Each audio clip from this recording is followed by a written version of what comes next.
every 1 to 3 people that I know.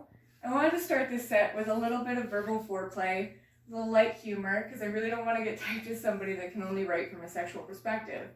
But I really need to just get it out of my system. I need to be me. You just gotta jump right onto the horse, even if you know they have HPV. Don't overthink it. It's better to ask for forgiveness than an STI panel. You know what, if people on the internet get to claim that vaccines aren't real, then it should be okay for me to talk about the list on my phone of older celebrity gentlemen that I would fornicate with. And I've always laughed at your dick jokes, okay, so just let me have this one. It started off so innocently. It started with Bill Hader and Paul Rudd, and then it was like I blacked out, and 17 names later I've listed Tommy Lee Jones. I'm like, maybe I do have daddy issues. Except for that whole daddy issues thing being the biggest misconception, because the involved parties are not the stereotypical people that you would think are involved. The only women out there actually using that word in bed had present and providing fatherly figures in their lives since day one. So the word that must not be used frequently gets associated in their brains with these safe and pleasant memories, and they're comfortable enough to say it instead of chilling them to their very core like it fucking should. I have the father in that situation, and I would still mid-bang spring for a Will Smith's Miami, ay papi, than to use that in a sexual context. The daughter that called you daddy in bed 3 days ago was not once left uncaught on the flippity flop. Her dad was there 7 minutes early with trail mix. I know, there's probably thousands of exceptions to that theory. Even we don't know the root cause of all of our kinks, but most of the dudes out there are always so quick to pin it on women only liking assholes. But in reality, the notorious VAG wants whatever the notorious VAG wants, or doesn't want. We don't really have a say in it. A woman's kuka is a cavern of exotic and drastic complexities. Even though half of you spend about 30 seconds trying to find the doorbell, give up, come on in anyways. And I'm here to tell you, even if she didn't make a comment about it, it did not go unnoticed. She is probably telling her friends about it right now. Yeah, of course it's much easier to just blame my attraction on jerks, but had you asked me, I would say that when you touched my thigh, it gave me a very similar sensation to the first time that I saw my dad, Jim, shaving his ear hair. And when you talk to me, I smell his alcoholic breath screaming in my 6-year-old face that my mommy's a whore that's tearing the family apart to fuck a pig farmer. And that just doesn't really get me hot and bothered. So really, it's not just you, it's both of us. Unfortunately, a man also named Jim asked for my phone number in a parking lot recently. And even though I told him that is also the name of my paternal chromosome, he assured me that I could call him James. My condolences, Jim. I'm not your Pam. I'm just Creed. May I suggest 2 parking lots to the left? Now imagine the time that Jim and everyone else in the future could save if we all just started sporting our baggage in the form of Girl Scout patches on our everyday attire. But instead of not tying in first aid, it's proficiency in denial and abandonment issues. And there'd be real Girl Scout patches in there too. There's Night Owl, Snow Adventurer, Designing Robots. They have so many meanings. It's just up to you if you want to figure out the meaning behind each one. Designing Robots is an actual badge. The scope of these goes seriously 0 to 100 if you look them up. It starts off with good learner and snacks, then suddenly you get phased up to inside government and mechanical engineering crane patches. I know, I was thinking the same thing. Clearly the Girl Guide system is a government cover-up for training ninjas. Tell me, where do ninjas get trained? Where do they spend their afternoons? The only real thing that we know from movies is that they can bust through any window at any moment. But where did they acquire that skill, you ask?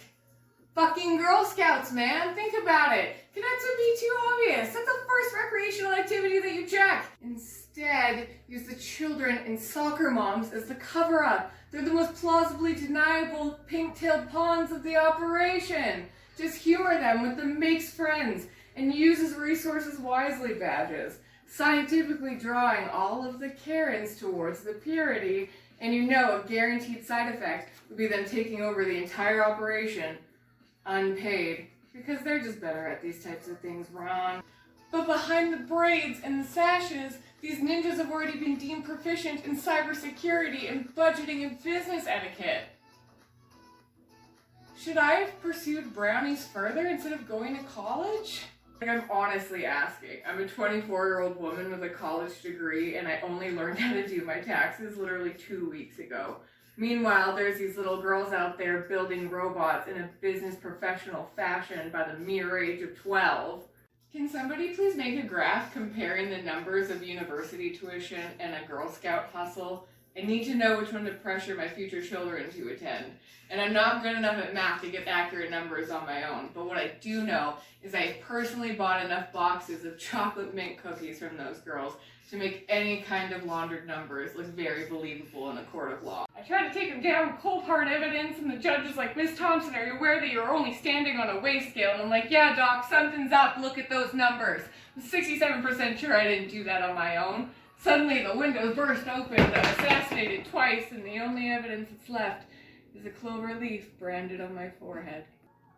A perfectly plausible situation, okay? I wouldn't sound like such a conspiracy theorist if the proof was in the patch, section 2C, bin number, worst, a very flawless system called blunt honesty.